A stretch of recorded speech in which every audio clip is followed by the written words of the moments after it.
always wondered if you missed me. Same guy. Time-proof, weatherproof. Cigarette? Smoking. You unsheath it, you put it in your mouth, and it makes you feel good, if only for a moment.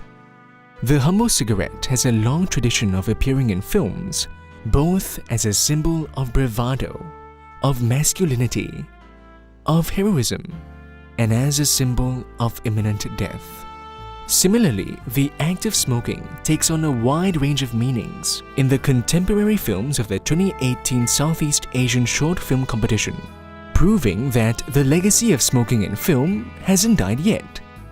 According to Algian Hametz, in an article for the New York Times back in 1992, cigarettes continue to convey recklessness, rebellion, and defiance.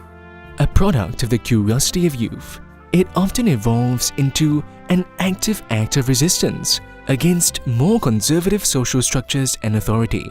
In Duzan Duong's charismatic short film, Bo Hai, about a second-generation Vietnamese immigrant to the Czech Republic, the main character engages in recreational smoking to have a fleeting escape from the burden of work and his overbearing father.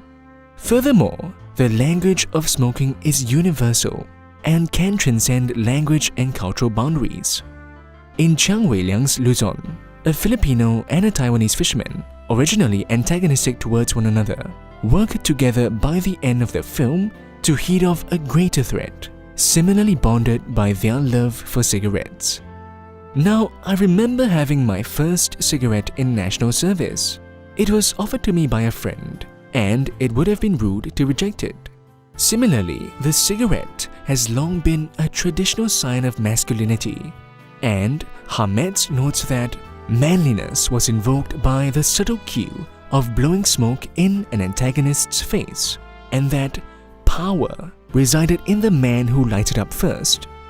This is most prominently seen in Alvin Lee's Manila is Full of Men Named Boy.